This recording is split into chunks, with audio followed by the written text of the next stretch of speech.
Hello, listeners, and welcome back to the NK News Podcast. I'm Alana Hill here in our studio in Seoul, recording today's episode of the podcast on Tuesday, May 19th. This week, we're diving into the ever-expanding North Korea-Russia relationship. We've got everything from pomp and pageantry in the Red Square to a sunken Russian ship with a cargo list straight out of a spy novel. So to help us make sense of all of that, we're joined by data correspondent Anton Sokolin, who has been tracking all these stories. Anton, thanks so much for joining me today. Hey, Lana, how are you doing? Anton, let's start today with the military relationship between North Korea and Russia. We're a little bit behind. Well, we're not behind, but we're covering a little bit late on the podcast. And that is, of course, these North Korean soldiers marching through Moscow's Red Square for the first time during one of Russia's Victory Day parades. Just for our listeners maybe who didn't see, we saw a column of 127 North Korean soldiers taking part in the event, marking obviously a symbolic public display of North Korea's role alongside Russia. Kim Jong Un once again skipped the parade, just sending a message to Vladimir Putin instead. Anton, obvious question, why was the appearance of these troops in the Red Square significant? Right, so it is significant because it was the very first time ever, right? North Korean troops actually took part in this annual parade. And probably we need to provide a little bit of a historical background about that parade, why it matters, right? So the event marks the Soviet Union's victory over Nazi Germany in what Russia calls the Great Patriotic War. From 1941 to 1945, which was part of a much larger conflict that we know as World War II. So this parade took place pretty much it takes place annually, every year, but it wasn't like this from the very start. The very first parade took place actually in June 1945. It was the Victory Parade, the OG parade, right? And then actually, the Soviet Union didn't pay that much attention to this parade and pageantry and celebrated this date only on major jubilees or anniversaries. So there were three more major celebrations in 1965, 1985, and 1990. Well, then something went wrong, right? The Soviet Union kind of fell apart a little bit. And actually, until 1995, there was no parade. Okay. So there was no money to host this kind of thing. The country was in peril, right? So only starting in 1995 under Boris Yeltsin, it became an annual tradition. And it is significant to see North Korean troops marching there because think about it. In 2010, the Russian President Dmitry Medvedev, he actually invited a whole bunch of not only foreign leaders, which is a tradition to invite them, but also foreign troops. There were French, there were Americans, there were British, there were Polish, there were Ukrainians marching through Red Square. And, well, again, something happened. And now we're seeing North Korean troops. So obviously, it's just some sort of a testament to how Russia's role and Russia's relations with other countries changed and evolved over the years, clearly degrading relations with the West. Of course, the Ukrainian conflict that started in 2014 and then onwards. And at the same time, Russia setting its sights more on Eastern partners, right? So there's more presence of China right now. There were last year, Chinese troops marched through Red Square. Now we are seeing North Koreans also joining the event, and you can clearly see how these things have shifted towards a new. It's a sort of a new world order in which Russia is trying to build and how Russia is trying to position itself in it. And just a reminder, if I'm remembering correctly, last year there were North Korean officials at the parade. It's very important to know that, yes, that last year Kim Jong Un didn't go, this year also. And we were also kind of expecting that there would be some soldiers because North Korean contingent was already in Kursk. So it's not a big deal to pull out maybe 100, maybe just a few dozen people to march in a column. It's no big deal. So we were expecting that. It didn't happen. But instead, we saw 5 North Korean generals in charge of the Kursk operation that personally met Vladimir Putin. They shook hands. And probably it was, while we knew some of them, like Kim Jong Un, the main guy, we knew them. We also learned their face. We knew learn who these people are behind this operation, right? And we heard their names, except bar for one, which was later confirmed anyway. And yeah, that was very significant. And then also, which is also a significant development, we learned about Vladimir Putin secretly awarding these generals at a secret ceremony that was held in Moscow, in the Kremlin, in December, last December. And basically, he awarded them medals, but this was never reported either by the Kremlin or by Russian media, and we only learned about it from North Korea's footage of the new memorial open for those soldiers who fought in Kursk. So it's a whole a whole bunch of whole bunch of developments around it, and yep. So yep. So that was last year's parade. This year's parade, we did see these soldiers. Now, some Russian media were saying that these are soldiers who've been fighting in Kursk. Do we know if that's true, and how can we even verify that? So that's the thing when they this kind of assumption that they are those who actually fought there came from the narrator, the host of the event, saying that and now the column of North Korean soldiers is going to pass through Red Square, led by senior colonel whatever. Thing is, and then they say North Korean soldiers participated in the liberation of Russia's Kursk region, and by the phrasing of it, you kind of naturally think that, oh, okay, so these are the guys who were there, and that's how the Russian media presented it, without specifically clarifying that, oh, these particular soldiers, Right. or maybe those soldiers are just there for the marching, and the actual regiment is stationed still in Kursk, and those guys are still on duty. So we can't really be certain. And another fact, of course, is the uniforms, right? So the column was representing clearly three different branches of the North Korean military, right? They were wearing Navy, Air Force, and infantry uniforms. Well, we only know that North Korea deployed special operations forces units and engineering troops to Kursk, and well, these guys belong probably most to the infantry, right? The army. And well, we haven't heard of any Navy soldiers there, so that kind of raises doubts whether uh, all of them actually have any connection. But maybe some of them, they could have been the most privileged ones. And about the privilege, probably that's what you want to ask next, because they were also carrying some interesting things in their Yes, hands. yes. So they were carrying these chrome-plated Type 88 rifles. As you said, Anton, they wore KPA. Why does this detail matter? Why is this important? So yeah, in North Korea, in many countries around the world, it's a pretty common tradition to award soldiers or servicemen who distinguish themselves in combat or training with honorary weapons or gift award weapons, right? Well, usually it's pistols or maybe daggers, that sort of stuff, dirks, that sort of like Admiral Navy dirks. And thing is, North Korea has taken this whole thing to another level, so that they gift rifles. Okay. And this rifle is practically it's a knockoff of the AK, of the Soviet AK assault rifle.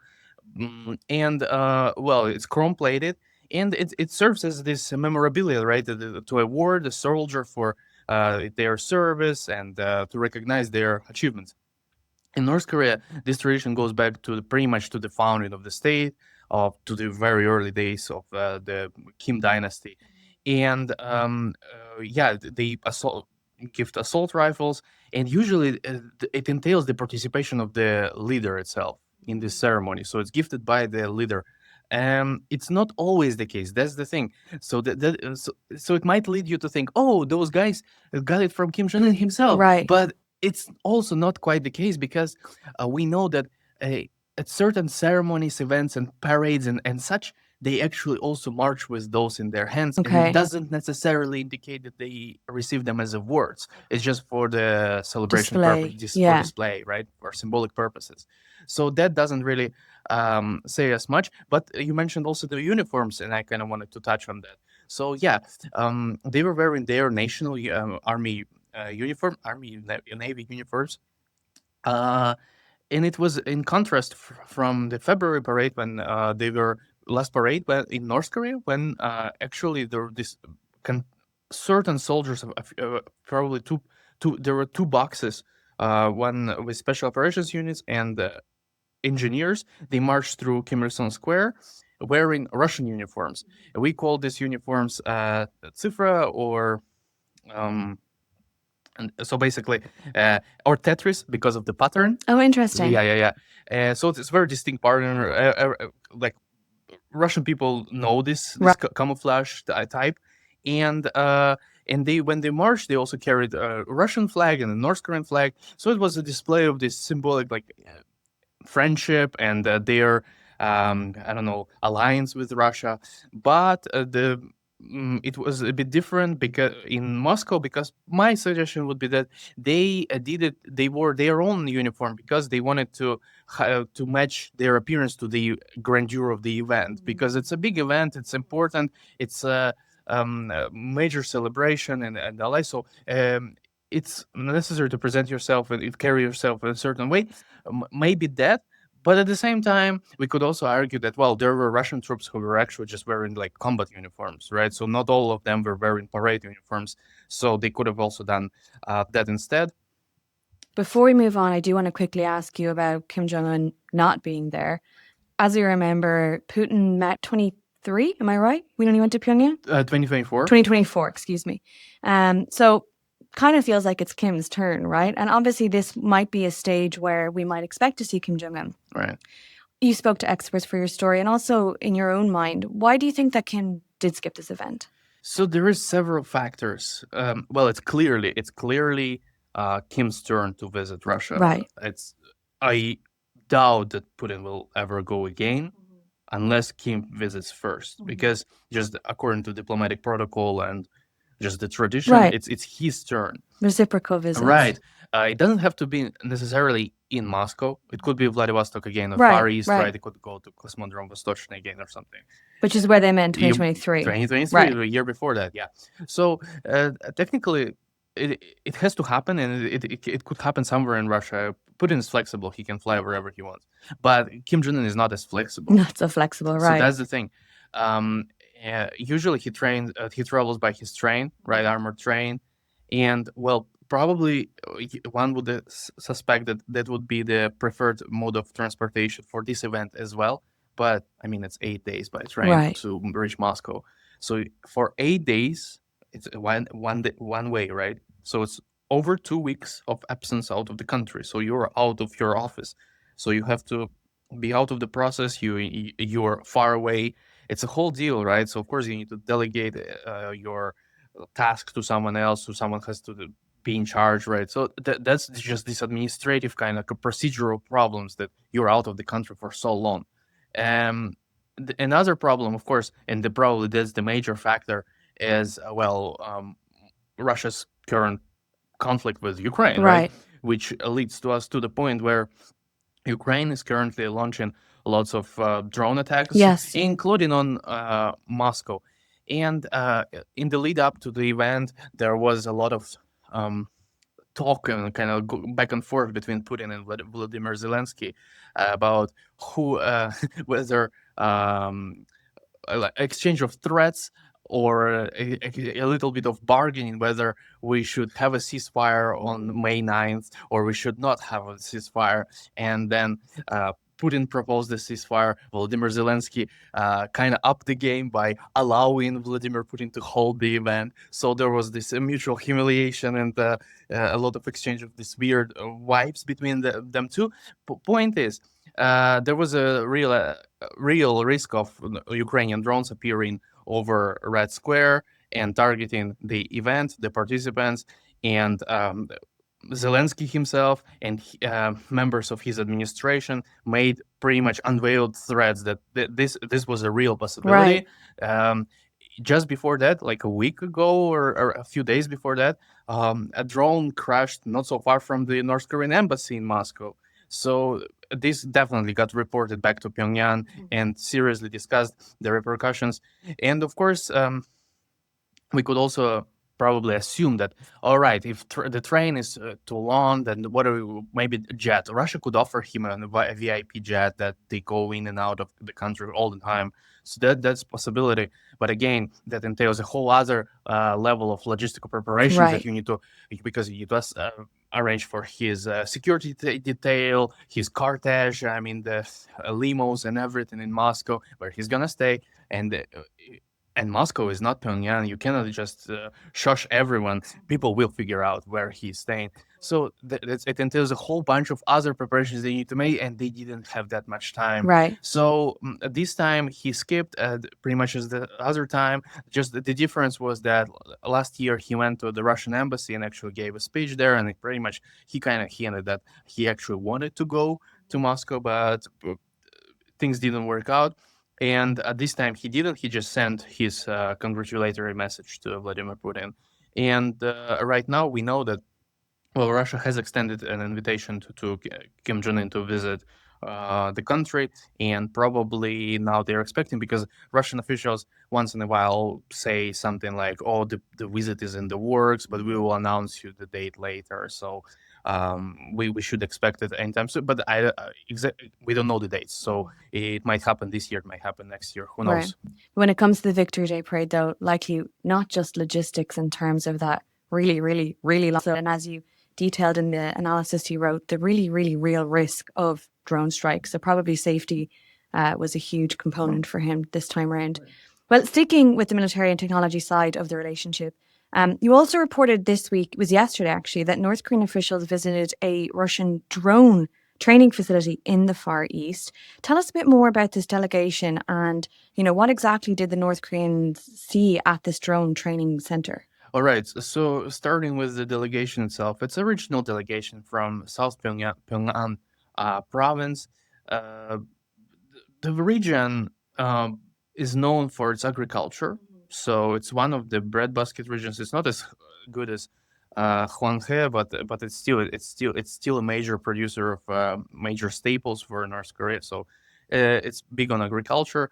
And when they just went, probably many media observers and journalists, they probably just kind of skipped this news because we didn't know what the visit was entailing. Right. And these delegation visits aren't unusual. Aren't unusual. There is interregional cooperation going on. It was just notable that they went not to Vladivostok, but to this Amur region. And the Amur region is home to Cosmodrome Vostochny, the spaceport where Vladimir Putin and Kim Jong Un met before. So this is the second spaceport that Russia operates, from which it launches its rockets to space, right? But point is, Russia wanted to have its own spaceport, so it built one in the Far East, and Vladimir Putin met Kim Jong Un there. He also offered his help building and launching satellites for North Korea. We don't know if any of that materialized. We have no idea.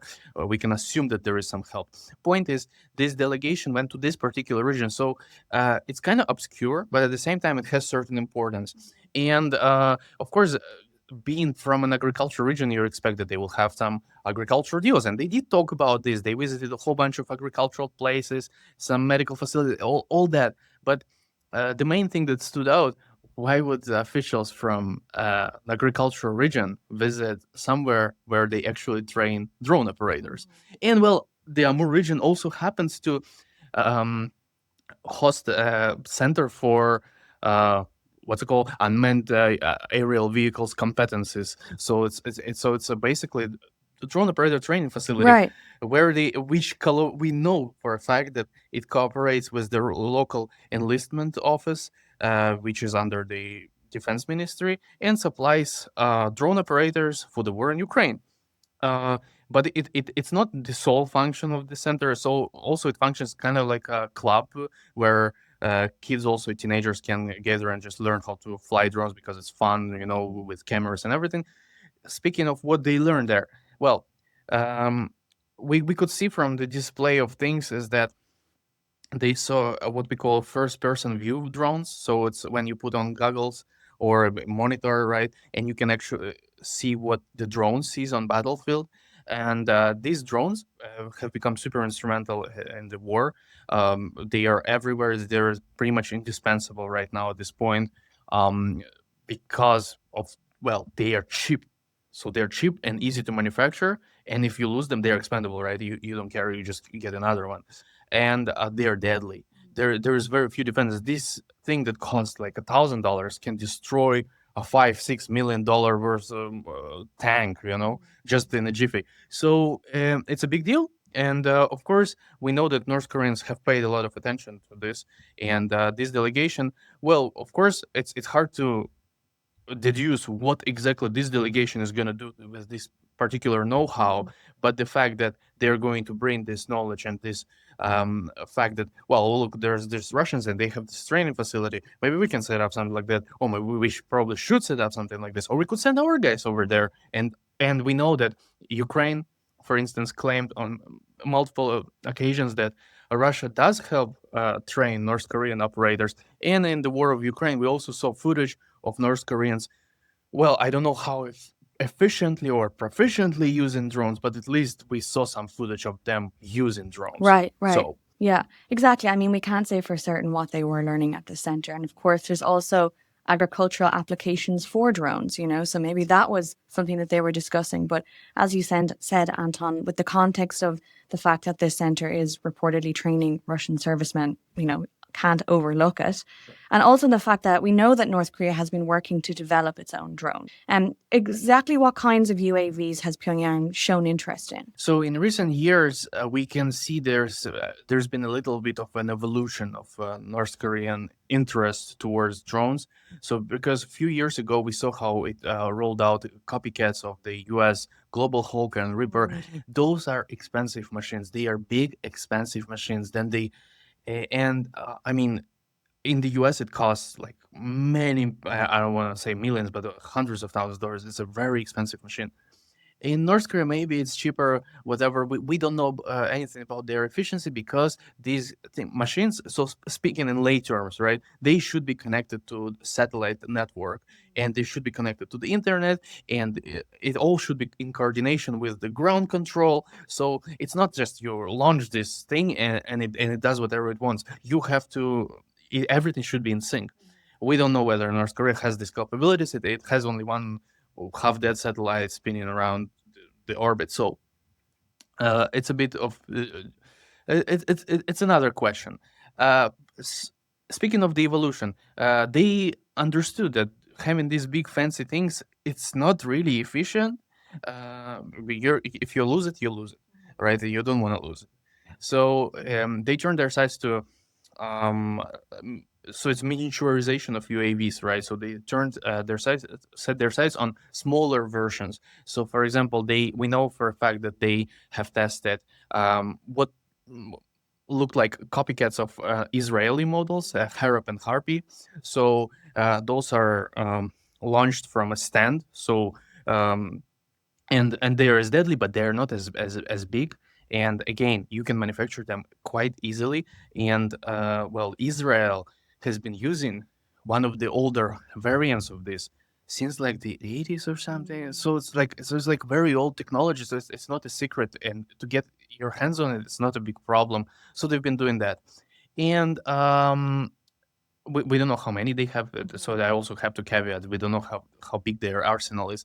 But the point is, they learned that it's better to have smaller, cheaper, expandable drones. They are more efficient in modern warfare than having these super expensive flying birds that, if they crash, it's a big blow to your budget. Right. So and then we can also probably mention Russia's role in it, right? Because we learned about some intel from Ukraine that Russia has been not only helping train drone operators, but also helped North Korea set up these production lines for its Geran drone. And Geran, it's also it's an assault drone, and it's a copy of the Iranian Shahed 136.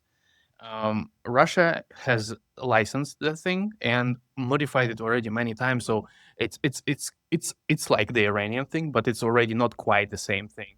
And in Tatarstan, in Russia's Tatarstan, there is this place called Labuga, where there's a gigantic drone manufacturing facility. It's not just one plant; it's like series of factories in one specific zone where they pump out like thousands of them every month or something. And these drones are used in attacks on Ukrainian cities. Well, now Ukraine is also trying to catch up, producing their own drones. And we heard that North Korea was supposed to send its specialists or just workers, manual workers, to that Tatarstan facility to produce them. And of course, given the news that they were manufacturing them domestically, probably there was also some Russian involvement in sharing this know-how, etc. I think that's a really interesting point as well, that sometimes is overlooked.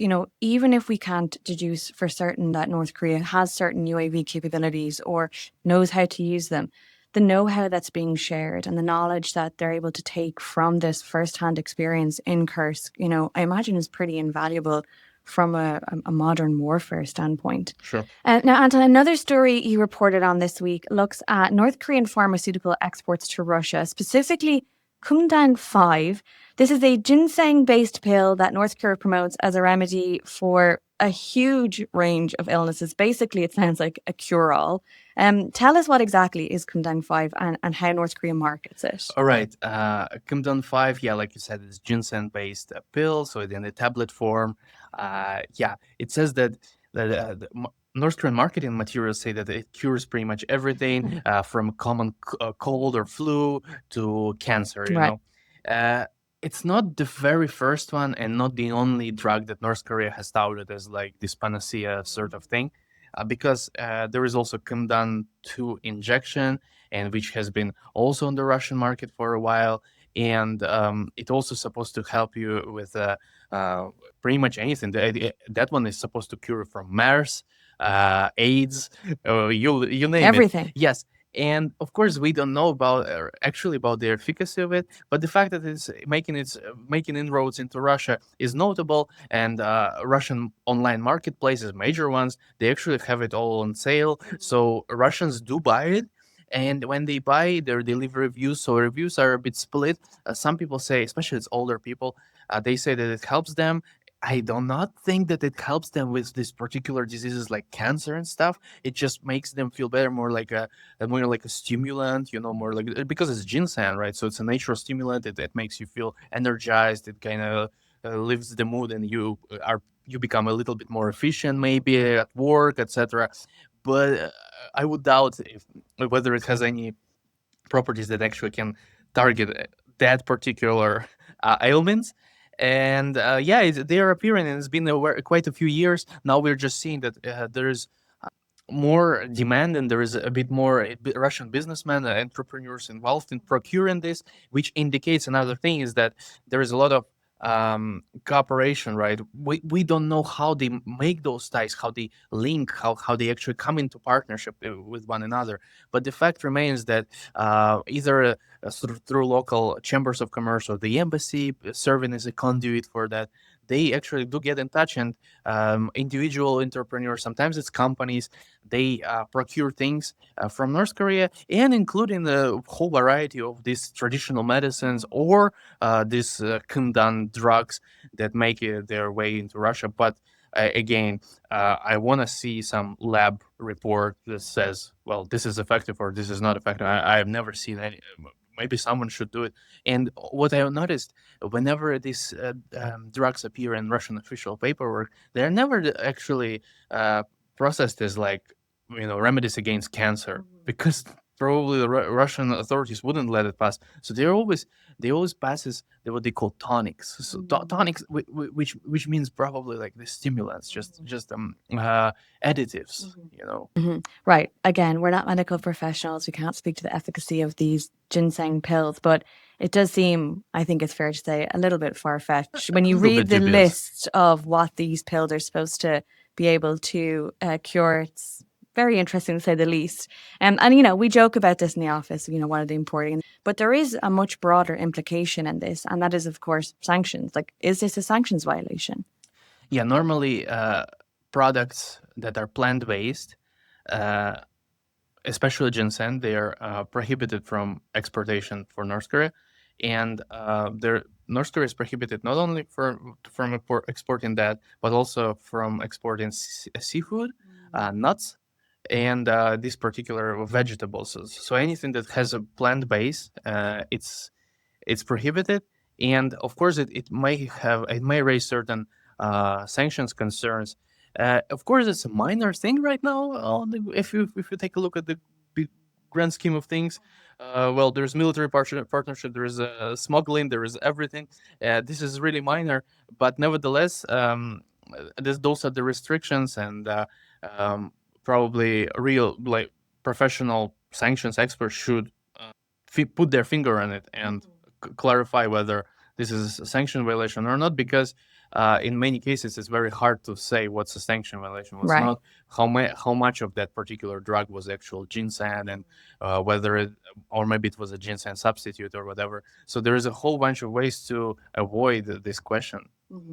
Well, Anton, I want to talk about one of the more unusual and potentially significant stories concerning Russia. It's this vessel, the Ursa Major, which sank off Spain's coast in late 2024 after a series of explosions. This report, when you filed it, it blew my mind. It was so interesting. New documents and media reports are raising questions about whether it was actually carrying nuclear reactor components, possibly bound for North Korea. I'm sure our listeners' interest is piqued. So can you walk us through what exactly happened to the Ursa Major? All right. Well, the Ursa Major is surrounded by a major mystery, right? Because we don't know who sank it, what did it carry, and what the circumstance, right?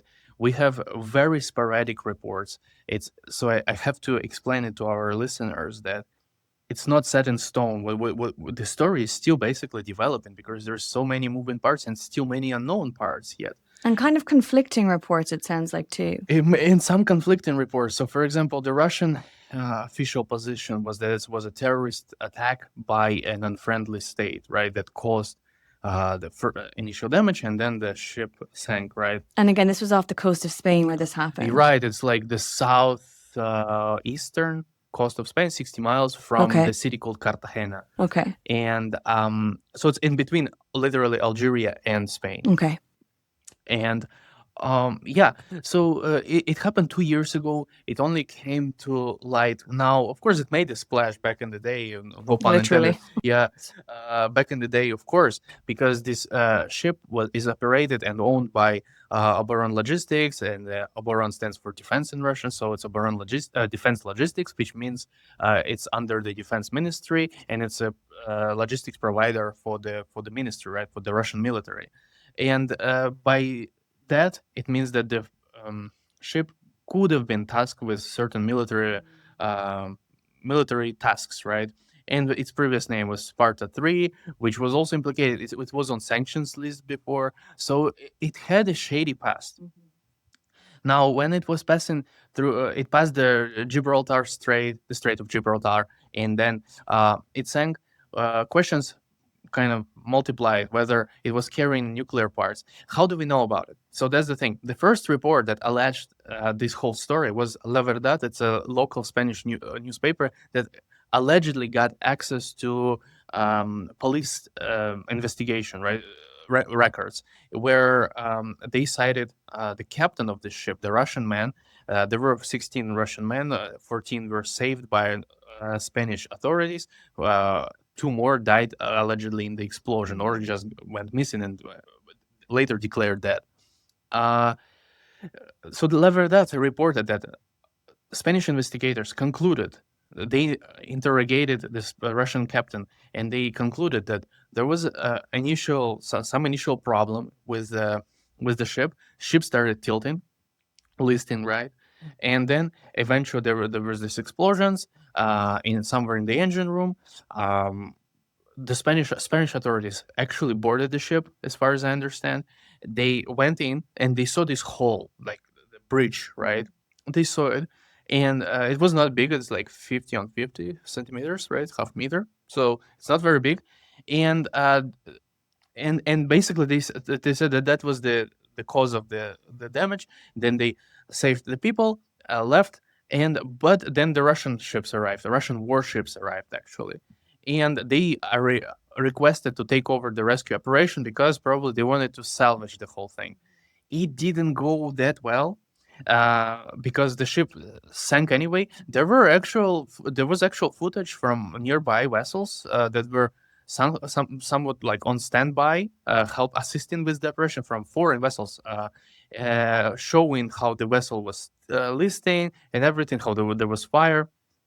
So There was, but that's not the whole story, because later what we learned from the most recent CNN report is that there were more explosions, right? That actually Russian warships may have played a certain role. And when the CNN reported it, they also added one interesting detail, and I like how they framed it, but I don't think it's very in line with journalistic practices. They basically said that the ship carried nuclear reactors to North Korea.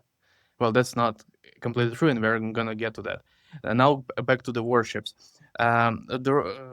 We also recovered certain documents from the Spanish government that show that there was the presence of Russian warships that were there, and the we know for a fact that Spanish lawmakers had a discussion about the fact that Russian warships may have caused additional damage to the vessel that was already damaged, that actually send the vessel to the bottom of the sea. We don't know whether it's true because they were citing some new information, some information that probably we are not privy to, and this raises a whole bunch of mysterious questions. Why would Russians do that? Were they trying to get rid of the evidence? If there was something, then what exactly happened? And also we learned about additional explosions weeks later that came and kind of coincided neatly with the appearance of another Russian research vessel in the area, and 4 more explosions that possibly targeted the remains of the Ursa Major, so to sort of maybe destroy the evidence or whatever. And of course, it kind of leads you to think like, oh, well, what were they trying to cover up there? Maybe there was indeed some sensitive materials, and indeed there could have been. But the stipulation, that the assumption that it was nuclear reactors and they were destined for North Korea, that's something that we need to scrutinize separately. And now it comes basically about the cargo. We know for a fact that the Ursa Major was carrying several super heavy Liebherr cranes, some containers, and 2 square-shaped objects, very heavy looking, probably like 45 to 60 ton each, on somewhere near its stern, right?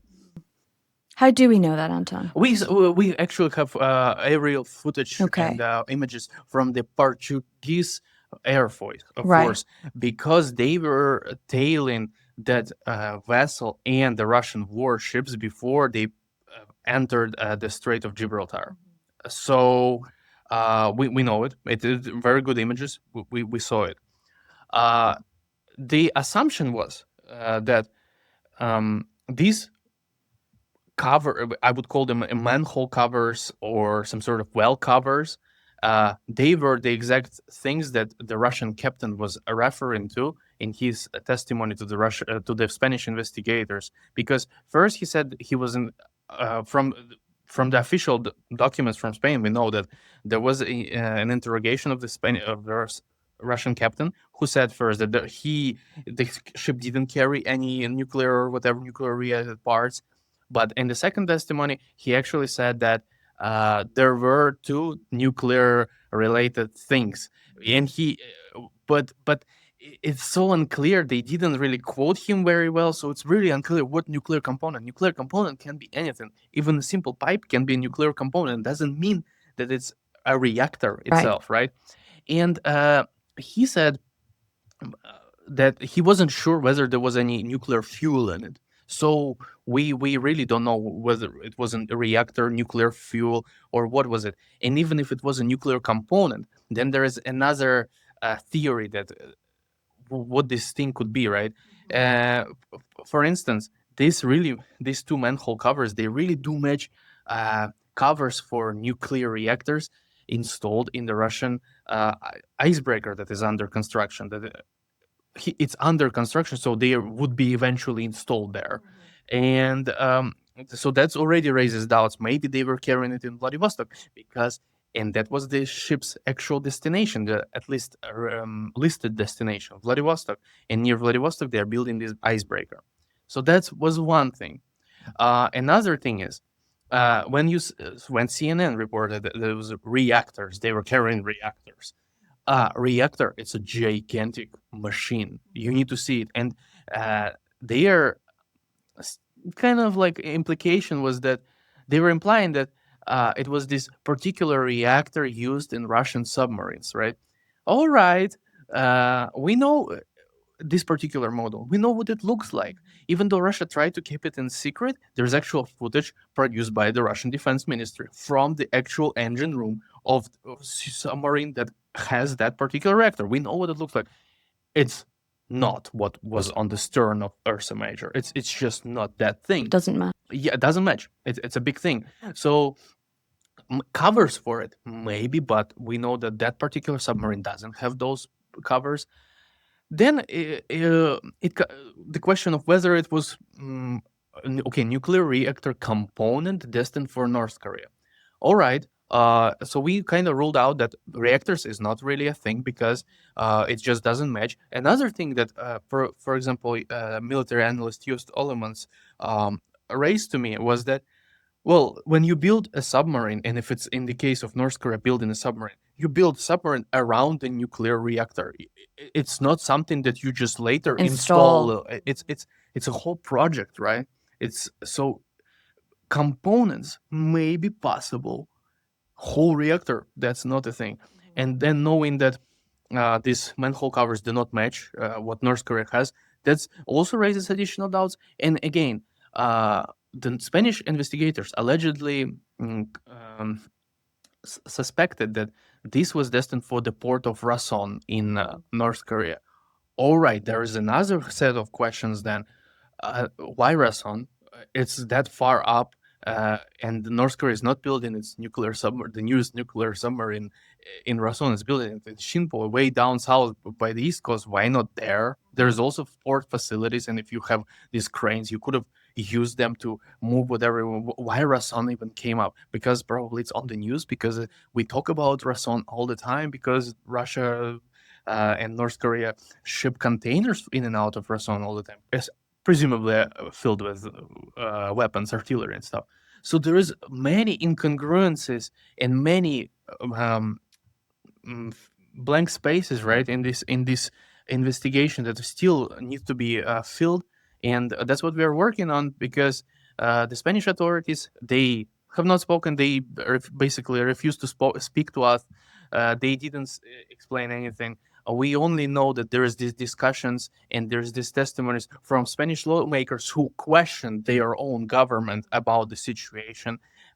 We know that there were discussions about the involvement of Russian ships, whether they actually cast the final blow to the already damaged vessel, to cover things up. We don't know what exactly was on board, and right now the remains of Ursa Major are 2.5 kilometers down under the sea, and it's very hard to retrieve anything. Even the Spanish authorities, they confirmed in their official reports in the parliament that they can't recover black boxes or anything, because it's very difficult. It's too deep down, and and that's where it leaves us, because the mystery still remains unsolved. That's what it is. Yeah, it's a story that I think has raised a lot more questions than answered, but I think it really highlights why the work that you do is so important, because we hear things like nuclear reactor components, and it's so easy to see how that's jumped to suddenly the ship was carrying a nuclear reactor, which, as you said, from the evidence that you've just described, seems highly unlikely. The ship was bound for Rason, so, this fits into this certain narrative. But actually, when you question those things a little bit further, that doesn't really make sense in the narrative of that this was carrying a nuclear reactor for North Korea. So I think that's, a really important factor to take into this story. Anton, one more quick thing I wanted to ask you about this. There was a report about this US nuke sniffer aircraft that later appeared near the wreckage of this site. Why does this US nuke sniffer aircraft kind of play into this timeline? I think we need to circle back to the alleged captain's testimony, because he said that he was not sure whether there was any nuclear fuel. That's what we have, and that's what we're working with. That, of course, adds a lot of uncertainty, but I think that is very important. It's key, because if that manhole covers or the adjacent. There were also like a little adjacent kind of some piece of equipment next to it, but not as big. So we don't really know. But what if there was some nuclear fuel? And building on that, several months after that, the U.S. sent its aircraft to check that spot, and that particular aircraft it does it traces. It tracks traces of nuclear substances, right, of fuel, and well, judging from the fact that it flew in like with intervals of several months in between, probably there was no any leakage. But in case of there was leakage, probably the U.S. was interested to check what it was. CNN said that the U.S. government, the U.S. Air Force, actually didn't really respond to their request. So we don't know what the purpose was, and of course the U.S. military probably won't comment on their secret flights or whatever. But this assumption would be that they were trying to see whether there was any post-accident leakage on site, because it could cause all kind of damages just Yeah. to the environment and the people living nearby, and it's a very narrow place, right, between Spain and Algeria. There's so many ships passing Yeah. through there. It could be a big catastrophe. So to prevent that, and plus figure out whether it was really nuclear related. But again, if it was just manhole covers, even if supposedly for a nuclear reactor, well, I don't assume that there would be nuclear fuel in them. So it's a bit hard to say. But right now, probably what Spain should do is actually try and retrieve at least something. I don't know, send an underwater drone, see what's there, and report the findings and be actually open about it. The part, especially about the Russian involvement in the sinking of the vessel, is of particular importance. I know for a fact that the Spanish lawmakers raised this question at the parliamentary hearing, and this question was never addressed again since like January, uh, because it's nowhere to be found in official transcripts of their meetings. So if this question was addressed and if it was answered, I want to see how the defense ministry representative actually addressed this particular issue, because it would shed a lot of light on the operation. Yeah, still so many more questions to be answered. But before I let you go, obviously this is a story that has potentially major implications. But as we've, caveated many times, there's still a lot of uncertainty. When you're reporting something like this, how do you approach that process and try not to overstate what the evidence shows? Well,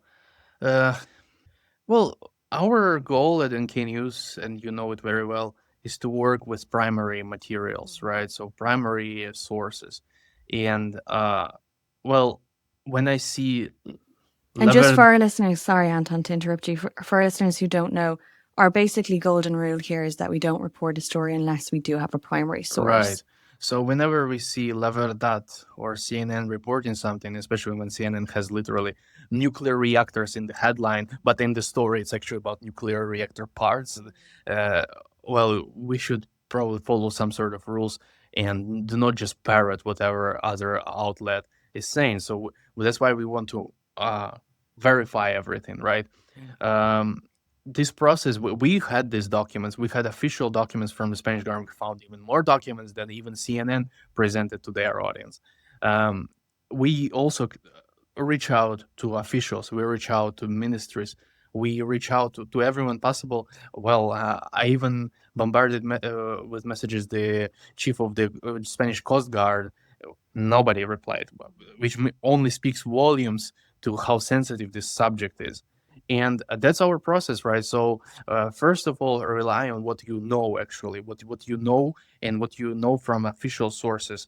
Building on that, of course, we can build certain theories, but I don't want my reporting to be one-sided. That is why we often rely on experts who have sometimes very conflicting views of different situations. And I think the expert input always counterbalances whatever bias there could be. And when you present it in a balanced way, you First of all, you safeguard your reporting from further scrutiny and questioning. The second of all, whenever you, if from the perspective of a reader, you read this thing and you know that I'm not leading you to a certain conclusion, right? You make your conclusion, but here's the facts, and that's what we know so far. The story hasn't ended. That's the thing. And this story, I'm sure we are going to hear something about it in the coming months again. It must come up again because, well, even though the Ursa Major is still on the seabed, well, the other ships involved, the captains, the crew, the North Korean nuclear submarine is still out there. So we are definitely going to hear about these things all over again. And of course, we'll be following along to see how it does develop. Anton, thank you so much for joining me today. And listeners, I will link all the stories that we have discussed in our show notes so that you can read them for yourself, especially that Ursa Major story. That was my story of the week. It was super, super interesting. Thank you very much. Thank you, Anton, for joining me today. Thank you. And I hope you listeners enjoyed this episode. Please leave any questions or send us an email or something. We will be always happy to answer your queries. And that brings us to the end of today's episode. Our thanks to Brian Betts and David Choi for helping make this podcast happen. For more reporting, analysis, and expert insight on North Korea, visit NK News for the latest stories and NK Pro for deeper analysis, data, and research tools. You can also watch this episode on YouTube and be sure to follow us on social media for the latest updates, clips, and behind-the-scenes content. I'm Alana Hill. Thank you for listening, and we'll be back next time with more on the stories shaping North Korea.